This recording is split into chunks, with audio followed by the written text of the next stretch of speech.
नमस्कार। अखिलेश यादव और मायावती जी क्या एक बार फिर उत्तर प्रदेश की राजनीति में एक साथ आएंगे? दरअसल यह सवाल लगातार इन दिनों उठता जा रहा है। भले ही विपक्ष के इंडिया गठबंधन ने लोकसभा चुनाव में भारतीय जनता पार्टी को उत्तर प्रदेश में मात दे दी, लेकिन उत्तर प्रदेश के चुनाव 2027 से पहले इंडिया गठबंधन अपने आप को मजबूत करने में पूरी तरह से जुटा हुआ है कि कैसे भाजपा को उत्तर प्रदेश से उखाड़ा जाए। पिछले दिनों में जिस प्रकार से अखिलेश यादव और मायावती जी के बीच बयानों के वार चले, उसके भीतर ही राजनीति को तलाशने की कोशिश की जा रही है। दरअसल पिछले एक दशक में मायावती जी की राजनीति की धार धीरे धीरे कुंद होती जा रही है। वहीं अखिलेश यादव मजबूत विपक्ष का विकल्प पेश कर रहे हैं। अखिलेश यादव ही उत्तर प्रदेश में भारतीय जनता पार्टी से लड़ते हुए दिखाई दे रहे हैं। मायावती जी और अखिलेश यादव ने एक साथ आकर इस स्थिति को 2019 के लोकसभा चुनाव में परखा था, लेकिन चीजें अब बदलती हुई दिख रही हैं। ऐसे में सवाल एक बार फिर यूपी की राजनीति की फिजा के तौर में लहरा रहा है। राजनीतिक कयासबाजियां लगातार जारी हैं। वहीं बसपा प्रमुख मायावती जी के हालिया के बयानों को देखे और सुने तो समाजवादी पार्टी के लिए नरमी साफ तौर पर दिख रही है। भारतीय जनता पार्टी के मथुरा के विधायक के बयान के बाद मामला और गर्मा गया था।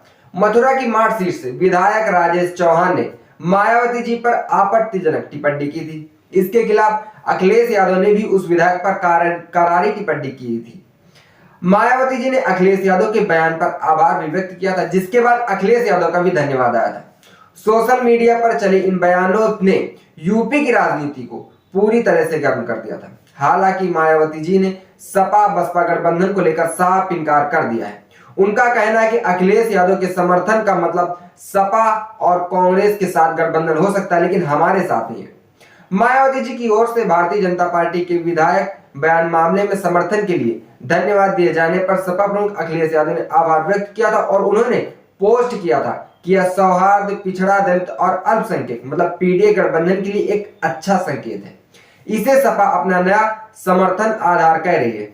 यह एक प्रभुत्वशाली शासक की विभाजनकारी खेल के खिलाफ है। पीडीए उत्साहित और वंचितों का भविष्य है। हम एकजुट हैं और ऐसे ही रहेंगे। समाजवादी पार्टी ने सीधे तौर पर गठबंधन का ऐलान किया था, लेकिन मायावती जी ने इनकार कर दिया था। यह तब की बात है।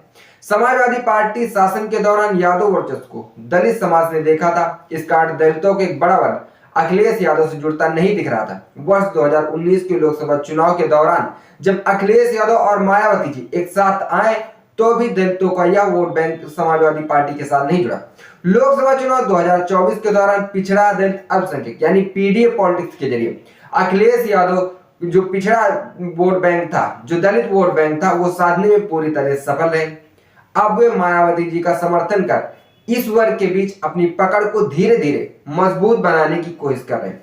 अखिलेश यादव पूर्व सीएम मायावती जी को देश की सबसे भ्रष्ट मुख्यमंत्री कहने वाले भारतीय जनता पार्टी के विधायक पर मानहानि का मुकदमा चलाने की मांग कर वह खुद पर लगे दलित विरोधी टैग को हटाने का एक और प्रयास करते हुए दिख रहे थे।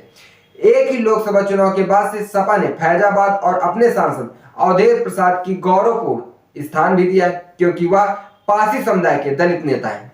फैजाबाद अयोध्या की समान सीट से जीते अवधेश प्रसाद ने उनकी पार्टी को भी बहुत ज्यादा फायदा पहुंचाया है। समाजवादी पार्टी कोई भी ऐसी कसर नहीं छोड़ रही है जिससे बहन जी से गठबंधन न हो, लेकिन बहन जी ने हाल ही में पहले 5-6 महीने पहले इस बात को इनकार कर दिया था। लेकिन अब बयानों से ऐसा लग रहा है कि 2027 के चुनाव में बहन मायावती जी और समाजवादी पार्टी दोनों एक साथ मिलकर चुनाव लड़ेंगे। आपको क्या लगता है, क्या 2027 में सपा और बसपा का गठबंधन होगा या नहीं? इस बात का जवाब कमेंट बॉक्स में कमेंट करके जरूर दें। देखते रहिए हालचाल। जय हिंद।